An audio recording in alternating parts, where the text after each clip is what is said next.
안녕하세요. 투자 쉽게 하자 김PB입니다. 건설사 줄도산 4월 대공황 이런 주제로 오늘은 좀 말씀드려볼게요. 자, 출래 불사춘이라는 성어가 있죠. 봄은 왔으나 봄 같지가 않더라. 지금 딱 이 시기가 건설사들 그리고 우리나라 경제에 딱 적절한 성어이지 않나 싶은데, 참고로 지금 1, 2월에만 건설사들이 634곳이 폐업을 했다고 하더라고요. 하도급 업체까지 다 포함한 거라고 하는데, 그러다 보니까 최근에 4월 위기설이라는 게 돌고 있습니다. 뭐냐, 4월 정도 되면은 이제 건설사들이 지금 막 점점 갈수록 가속화되고 있어요. 망가지는 속도가. 근데 4월부터 이제 본격적으로 이게 뭔가 좀 큰 거 하나 터질 것 같다, 이런 얘기들이 나오고 있다는 거죠. 자, 그럼 이제 부동산 투자자들은 어떤 반응이냐? 지금 주담대가 3.4조 원이 빠르게 급증을 했어요. 그러니까 2월에만 가계대출이 3조 늘었는데 대부분 다 주택담보대출이 대부분을 차지합니다. 즉 주택을 담보로 대출받는, 그러니까 부동산 살려고 대출 받는 거예요, 쉽게 말해서. 그러니까 저금리, 이제 금리도 낮아지고 있으니까 이때가 기회다라면서 다 들어가고 계십니다. 금리가 낮으면은 부동산은 결국은 다시 활성화될 거다, 이렇게 믿고 계시는 분들이 많은데, 지금 현재 건설업 현황을 보면 사실은 이 투자자들의 기대만큼 이게 될 수 있을까를 잘 모르겠는 게, 오늘 말씀드릴 내용 진짜 처음부터 끝까지 들으시면 절대 후회 안 하실 거예요. 닷새간 4개사 무너졌다. 위기 현실화된 중견 건설사들. 지난주에만 4개 회사가 기업폐생을 선택했다. 삼부토건, 대우조선, 해양건설 같은 큰, 우리가 봤을 땐 대형이죠, 중견 건설사들이 지금 막 이제 파산에 가까운, 회생 내지는 파산에 지금 길로 가고 있습니다. 건설사들이 갑자기 빠르게 무너지고 있는 느낌이 없지 않아 있어요. 올해 들어서 갑자기 뭔가 분위기가 확 바뀌어버리는 이런 느낌이 좀 들고 있거든요. 자, 근래에 중견 건설사가 5개가 파산을 했습니다. 삼부토건, 대우조선해양건설, 안강, 신동아, 대저, 이렇게 5개가 망가졌는데 합쳐서 조 단위의 자산 가치를 갖고 있었어요. 자, 이 회사들이 문제가 터졌다라는 건 무슨 얘기냐면, 결국 이 회사들이 갖고 있는 자산, 부채 이런 것들이 다 쉽게 말해서 흐지부지 돼버리거나 이제 샅샅이 이제 공중분해 된다라는 거겠죠. 근데 요새 심상치 않은 이유가 뭐냐면은, 요새 들어서가 건설사 분위기가 진짜 안 좋은 게, 롯데건설이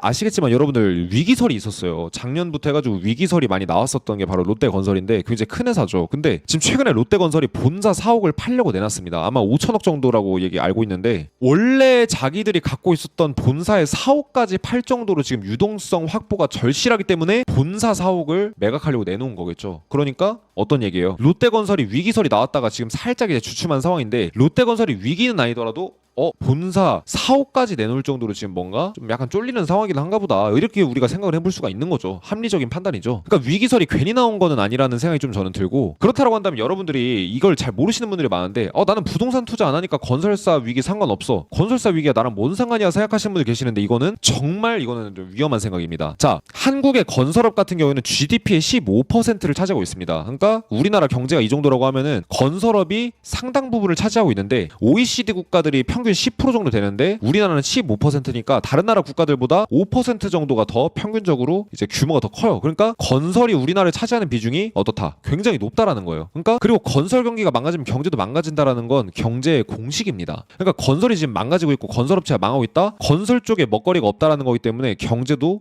같이 따라서 망가지는 일이 생길 수밖에 없어요. 왜냐면 건설이 고용도 많이 창출해요. 일용직 노동자분들 다 건설 쪽에서 일하시는 분들이 많잖아요. 그러니까 뭔가 건설 쪽이라는 건 일자리도 많이 만들고, 이 금융 시스템도 이제 금융 쪽도 일을 하게 되고, 되게 많은 사람들이 끼는 게 바로 건설이에요. 그러니까 어떤 땅 위에 건물을 올리고 이걸 판매하는 이 과정 자체가 굉장히 많은 일자리와 경제 가치를 창출하기 때문에 굉장히 이제 경제에 차지하는 비중이 크다고 볼 수 있는데, 건설업들이 망한다라는 건 이게 무너진다라는 거니까. 게다가 한국은 특히 부동산에 미쳐있는 나라인데 건설사가 이렇게 망가진다? 부동산도 망가진다는 얘기로 들릴 수가 있겠죠. 참고로 선진국은 돈 벌어들이면 다 금융시장에서 많이 투자를 하는데, 우리나라는 아직도 부동산 쪽에 좀 비중이 높은 것 같아요. 자, 그럼 건설사들이 무너지게 되면 연달아서 어떤 결과들이 벌어지게 되냐? 첫 번째로 건설 자재랑 기자재 공급업체들이 같이 무너집니다. 철강, 시멘트, 콘크리트, 유리, 타일, 벽지, 페인트, 배관, 중장비 업체들이 전부 다 영향을 받습니다. 내가 중장비 렌트를 하는 업체예요. 그래서 아파트를 세울 때마다 특수 크레인을 이제 빌려주는 업체라고 해볼게요. 원래 건설사 10군데랑 거래를 했었는데 한두 개씩 자꾸 망해서 5군데가 돼버렸어요. 그러면은 어때요? 내가 중장비를 투자해서 사놨는데 이거를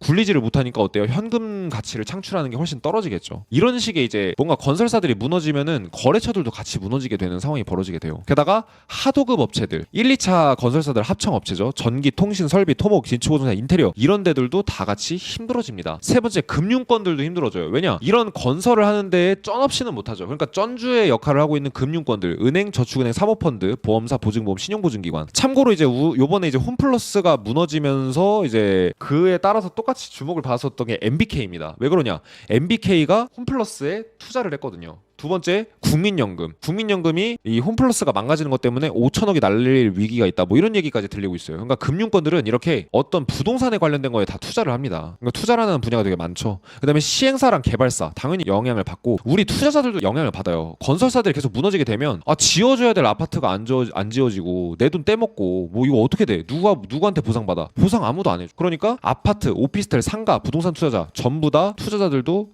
위험에 빠집니다. 돈 주고서 집도 못 받는 내지는 뭔가 뭐 허물만 받게 되는 이런 꼴이 나게 되고 건설사 직원분들도 당연히 건설사랑 그 하도급 업체들 직원들까지 모든 직군의 직원들과 그 가족들까지 위협을 받게 됩니다. 마지막으로 운송업체도 있겠죠. 왜냐면 건설하려면 건설 자재 운반해야 돼요. 근데 건설사들이 무너지게 되면 이 건설 자재를 옮길 일도 좀 줄어들잖아요. 그러다 보니까 운송업체들도 이제 망조로 가게 되고 하도급 업체들 여기 지금 철강, 시멘트, 콘크리트 건설에 필요한 모든 것들을 이제 지금 지원하고 하는 이런 하도급과 건설 자재 업체들의 운송을 하는 건설사가 무너지니까 운송업도 결국 무너지는 이런 상황이 되는 거예요. 그러니까 그야말로 건설사 하나 무너지는 게 대환장 파티죠. 하지만 이제는 방어가 불가능하게 돼버렸습니다. 왜 그러냐? 지금이 딱 IMF 터지기 직전이라는 분위기가 진짜 비슷한 게 원달러 환율은 쭉쭉 올라가서 IMF 때 이후로 정말 최고점이라고 할 수 있는 1,400원대를 이미 뚫어서 여기를 유지해주고 있는 상황이고 글로벌 금융위기 때 IMF 때 빼고는 이 정도 환율이 왔었던 적이 없어요. 환율이 거의 대부분 다 1,000원대였는데 지금 1,400원까지 올라왔어요. IMF 터진 수준이에요. 이 정도면. 그래서 옛날 이렇게 IMF 때 막 이제 매번 이렇게 부도났다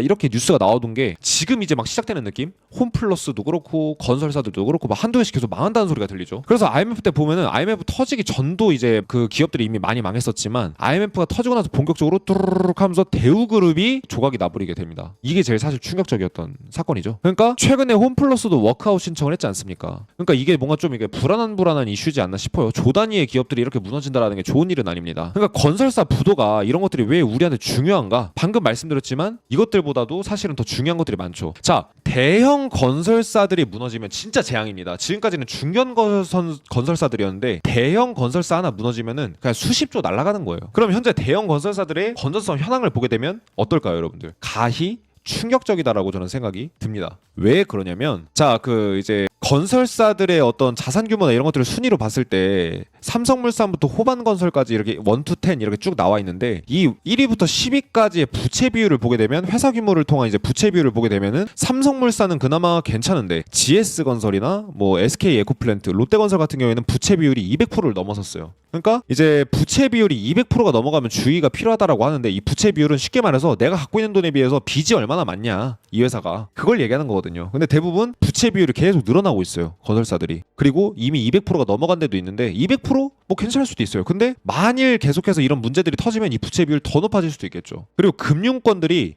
이런 경제 상황이 되면 대출 태도가 악화되게 됩니다. 이 건설사들이 지금까지 빌렸던 돈들을 이 대출을 더 연장해주지 않고 갑자기 대출 나갔던 거 회수를 하겠다 이런 식으로 나오게 되면 문제가 없었던 회사들도 문제가 터지게 되고 새롭게 대출을 받아서 건설을 해야 되는데 대출 안 나오니까 건설을 못하게 되고 이런 일이 생긴다라는 거예요. 그러니까 자금 조달이 안 되기 때문에 파산을 안 한 곳들도 파산을 하는 이런 위기가 생길 수가 있는데 정말 충격적인 게 바로 이겁니다. 자, 최근에 소비자가 만드는 신문에서 대형 건설사 부채 비율 평균이 289%다. 이미 200% 넘어가면은 주의가 필요한데 289%래요 평균이. 근데 왜 그 평균을 누가 높였냐면 금호건설 600%대입니다. 부채 비율이. 태영건설 755%예요. 근본에 파산하는 건설사들이 부채 비율이 400% 정도를 초과했었거든요. 400%에서 800%였었는데 지금 금호건설이랑 태영건설이 지금 600%, 755%예요. 금호건설 자산이 1.6조 원이고 태영건설 4.6조 원입니다. 얘네 합치면은 6조 원이에요. 지금까지 망한 건설사들 중에 중형 건설사들 5군데 업체가 있는데 이 5군데 합친 거에 한 5-6배 정도 규모가 된다고 보시면 돼요. 그러니까 이제 모든 위기는 다 한 번에 이렇게 터지다가 한 번에 쭉 터지는 시점이 있거든요. 우리나라 IMF 때처럼. 근데 지금이 딱 요런 느낌이지 않나 싶어요. 그래서 지금 뭔가 위험한 상황으로 가고 있는 것이 아닌가라는 생각이 좀 저는 들고 이데일리 기사도 보게 되면은 지금 현재 돈맥경화 즉 돈이 돌지 않는 동맥경화와도 같은 일이 발생하고 있는 건설사들이 8곳이 있는데 삼부토건은 참고로 이 기사가 나오고 실제로 무너졌습니다. 지금 현재 SK 에코플랜트부터 효성중공업까지 있는데 한화그룹 같은 경우에는 뭐 사실은 뭐 여러 가지 계열사를 갖고 있기 때문에 뭐 부채 비율 이거 하나만 가지고 볼 수는 없는데 자산이 200조가 돼요. 그러니까 하나가 무너지면 안 되겠는데 지금 부채 비율이 600%입니다. 에코플랜트, 금호건설도 상당히 위험해 보이죠. 그다음에 두산건설, SH중공업, 효성중공업 이렇게 많은 회사들이 부채 비율이 위험하고 유동 비율은 더 안 좋습니다. 그러니까 현찰이 없는 거예요. 쉽게 말해서 빚은 갚아야 되는데 들어오는 돈은 많지 않고 갈수록 건설 경기는 어려워져 가고 있고 이 상황에 현찰도 떨어져 가는 이런 악재가 겹쳐져 있는 이런 상황이죠. 사이즈 큰 폭탄들이 좀 터지기 일보 직전이지 않나? 이렇게 저는 좀 생각이 들더라고요. 여러분들 생각은 어떠신가요? 댓글로 여러분들 생각 남겨주시면 좋겠고 여러분들 중에 부동산 투자하시려는 분들이 굉장히 많으세요. 근데 부동산이 잘 되면 건설사들도 돈을 많이 벌 수밖에 없어요. 왜 그러냐? 부동산 시장이 활성화되면은 당연히 집도 더 많이 짓게 되고 미분양 같은 거 안 나요. 왜냐? 돈이 많이 도니까 미분양이 날 리가 없습니다. 나오는 족족 모두 다 팔릴 텐데. 근데 지금 쉽게 말해서 미분양 사태가 계속 나오고 있죠. 그러니까 건설사들이 지어도 안 팔리고 지금 이제 지으려고 하니까 돈도 없고 뭐 이러니까 중간에 망해버리고 이런 경우가 많이 생기는 건데 이래도 부동산이 괜찮다고 생각하시는지 부동산 투자를 과연 하실 거를 꼭 이제 염두에 두고 계셔야 되는지 이런 생각이 좀 저는 듭니다. 저는 결론적으로 좀 이제 말씀드리고 싶은 게 저는 예정된 미래를 좀 우리가 지켜보고 있는 느낌이 아닌가라는 생각이 들어요. 마치 봄이 왔지만 봄이 안 온 듯한 출래 불사춘의 오늘날인 것 같습니다. 그래서 부동산 투자만큼은 뭔가 이런 거예요. 여러분들 부동산 투자하지 마세요. 이게 아니라 조금만 요번 연도는 조금 뭔가 주의해서 가시는 게 좋지 않을까요? 요번 연도는 조금 우리가 좀 쉬어가는 느낌으로 좀 보면서 관망을 해주시면 어떨까요? 저는 좀 이런 생각이 듭니다. 아까 라이브 방송에서도 이런 말씀을 하신 분이 계세요. 아니 제 딸이 우리는 엄마 왜 아파트가 없어 서울에 이렇게 이제 말씀하신다는데 주변 분들한테 흔들리지 마시고 데이터와 통계를 보고 정확하게 판단해 주시면 좋겠어요. 그냥 아니 쉽게 말해서 부동산을 짓는 건설사들이 망가지고 있는데 부동산이 잘 살아남을 수 있을까? 이거 쉬운 얘기 아니거든요. 그러니까 제가 봤을 때는 단기적인 부동산 투자라는 건 없잖아요. 주식시장에는 단타라도 있지 이거 부동산 단타도 안 됩니다. 그러니까 이거 조금 투자를 조금 하실 때 심사숙고하셔서 해보시는 걸 좀 권장드리고 저는 사실 부동산 보유보다는 차라리 월세 살면서 현금 보유하시면 3년 안에 절대 후회 안 하실 일들이 벌어질 거다라고 저는 생각을 하기 때문에 이런 부분을 참고해 주셔서 여러분들 의사결정해 주시면 좋겠습니다. 잘 듣고 계신 분들은 저희 경제학인 비비 채널 구독 한 번씩 눌러주시면 감사하겠습니다. 유튜브 게시글 하단 유튜브 프로필 링크 보시면은 수강료가 다 전액 환급되는 바르미츠바 입문과정이라는 이 강의의 설명이 있어요. 경제 위기가 닥쳤을 때 지금 다가오는 이런 경제 위기에 우리가 투자를 통해서 오히려 경제 위기를 기회로 삼을 수 있는 이런 이제 강의에 대해서 이제 설명을 해드리고 있습니다. 그래서 대공황 당시에 하루 만에 2조 원을 벌어들인 사람의 매매 노하우를 이렇게 알려드리고 있고요. 뿐만 아니라 경제 분석을 어떻게 하는 건지 경제 분석의 중요성을 알려드리고 차트로 100만 원, 500만 원, 1000만 원 가지고 수백억, 수천억을 벌어들인 이런 사람들의 노하우 짧은 시간에 그것도 10년도 안 되는 시간에 벌어들인 사람들의 노하우 그 다음에 성공 투자를 하기 직전에 우리가 꼭 참고해야 될 마인드셋까지 알려드리고 있으니까 링크 타고 들어가시거나 1577-0471로 입문 이렇게 문자 남기시면 요거 무료 강의 들어보실 수 있으니까 많은 참여 부탁드릴게요.